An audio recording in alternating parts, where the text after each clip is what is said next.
Hey guys, Miho Superstar, thank you very much for tuning in. So today we're going to be reviewing the Heavy Artillery Roadblock from G.I. Joe.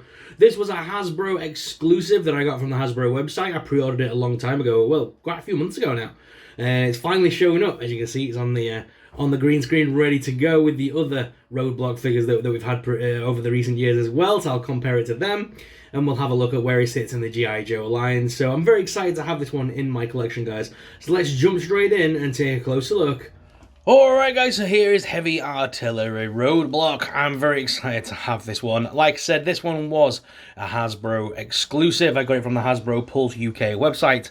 And yeah, I'm very happy to have him in the collection, guys. He looks awesome.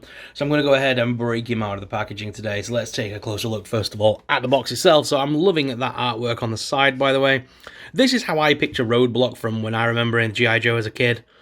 I always remember him being a bit more beefier than what we've had the two previous ones, because the two previous figures, whilst they've been big guys, we haven't had a true Roadblock yet.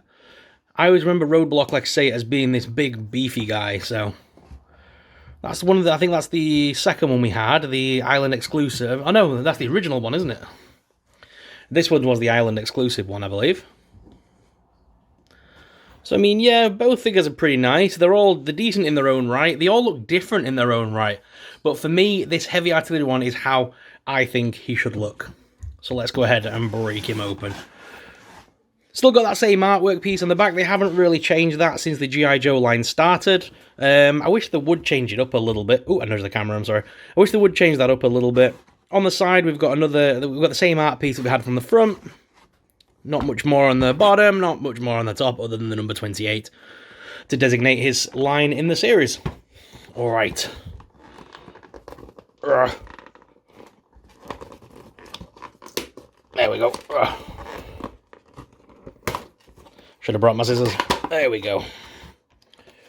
Alright, let's break him open. Alright, yeah, first impressions, he's pretty nice.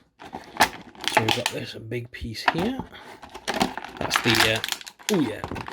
And he's got, it comes with this big, is that a Desert Eagle potentially? Could be. Either way, giant pistol. Looks very cool.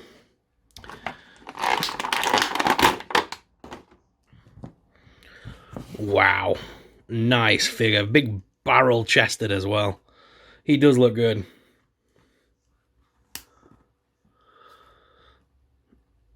The only thing with me is with these figures is getting them in a stance. When they first come out of the packaging, the chest always seems to be pulled forward, but then when you push it forward, it lurches. So I don't like the abdomen crunches on these. The helmet is removable, which is nice. I'm not sure if I'm going to be using the helmet or not. I haven't quite decided yet. But either way, I like the fact that it's got the straps and stuff. Shame you can't do the strap up. It wouldn't even go around his head, even if you wanted it to. The face sculpt, though, is pretty good on this one. It does look very nice indeed. We just get that cut that a little bit. There we go. Yeah, the face sculpt is very nice. Articulation-wise, the head's on a ball joint, so you can make him look up quite far. Down, as well as left and right. His arms lift up at that side hinge. There is a little butterfly hinge there, so you can rotate them back and forth a little bit. Rotation at the bicep there. Double hinged elbows, and hands are on ball joints. There is the abdomen crunch and waist swivel there as well. Legs lift out, as well as forwards, backwards. There's also the top thigh cut there. There's the double hinge knees. Boot cut, and the feet are on rocker and pivot. Now he does come with that awesome pistol, which, if I can find it, where have I put that pistol? There it is. That actually slots into the actual holster here. So we'll go ahead and slide that in. The plastic does look a little bit thin around that side part, but it'll be okay. No one's going to be using that sidearm. That is literally just a sidearm. Everyone's going to be using the great big gun they've given us, because they have given us this great big Gatling gun. And he does have, actually, the big barrel clip that goes with it, which is awesome. So that just slides underneath and clicks into place to provide the ammunition, which is very cool. I love the fact that it comes on and off, so you can reload, so to speak. Very cool. me just go ahead and pop the... Oh, I keep nudging the camera. I am sorry. Let me just go ahead and put that packaging on the ground so I can pull him back a little bit. But yeah, the figure itself is very nicely detailed and very well put together. So I'm actually very impressed with it. It's a great figure overall. The actual paintwork on the figure, so I can't see any warping or anything on here. It is very well crafted and painted. There's a little white speck there, and as I'm rubbing that, that is falling off. So yeah, that's just residue plastic. Yeah, there isn't much going on in the way of warps on this one. Looks pretty good.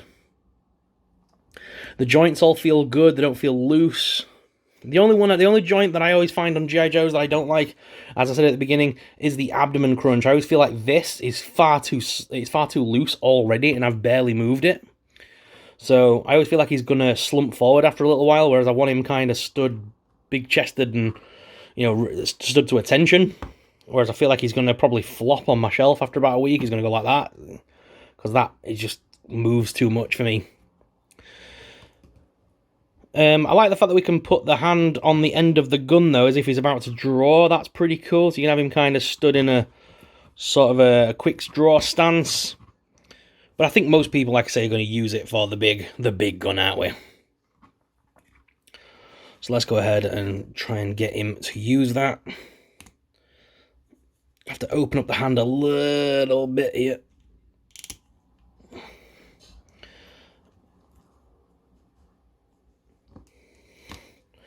Get him to pull that arm back, and then this one forward. And slide. Again, open the hand. Oh, them fingers really don't want to move, do they? There we go.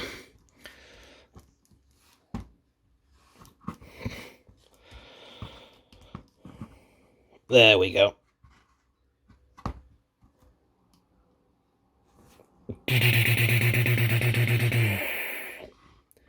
Very well. That's very well done, actually. I like that. He looks good. If we can get him stood a little bit more. There we go. Yeah, that's the stance you want. For me, I love the G.I. Joe range because I like that all the accessories and all the battle components are all interchangeable. So if you don't like a certain component on a certain figure, you can always go ahead and remove it and use it on a different figure in the line. That's what I love about the G.I. Joe series. I'm able to swap and change components at will. So I do like that. And again, this is a great addition to the line. This is definitely a Roadblock we've been needing. Roadblock, for me, like I say, has always been the big beefy guy, the big heavy artillery style bloke. And I think finally we've got that. Even if mine won't stand. There we go. But yeah, I think we've definitely got the proper Roadblock that I remember as a kid now. So I am happy with this one. And I think he looks absolutely awesome. But before we let you go, guys, let's just have a quick look at comparing him to the other figures in the range. The other, if I can get the hand off, the other Roadblocks that we've had over the line. I think there's only been the other two, right? I think I've got most of the figures at this point. I'm only missing a few of the figures now. I have a love-hate relationship with this line. I always say I'm never buying another one, and then I buy more. So I do like them. Like I said before, I like the fact that some of them, especially like that Roadblock, looks like he belongs in like an 80s action film. So when I kind of put him in a jungle environment with the Predator, I always feel like it just looks right. So comparing him to the other two figures, he is slightly taller and he is slightly bigger and more barrel-chested than the other two. So yeah, this one is the one that I've been wanting. Compared to the other two, they are very different figures. Like, I always consider this to be like a more modernized version. This was the more classic look from the comics and things. But this is the one that I was always hoping for when they released this line. So I'm happy to see this one finally in our range, guys. But what are your thoughts on this figure? Let me know. Oh, I've nudged the camera again. Let me know in the comments down below, guys, your thoughts on this one, because I'd love to hear what you guys think about this G.I. Joe figure. Let me know your thoughts in the comments down below, guys. And as always, I'm your host, Super Sorrel. If you are new around here, please make sure you subscribe. Subscribing really supports us here on the channel. and it would go a great way, great way of helping build this channel up again. So thank you very much for watching.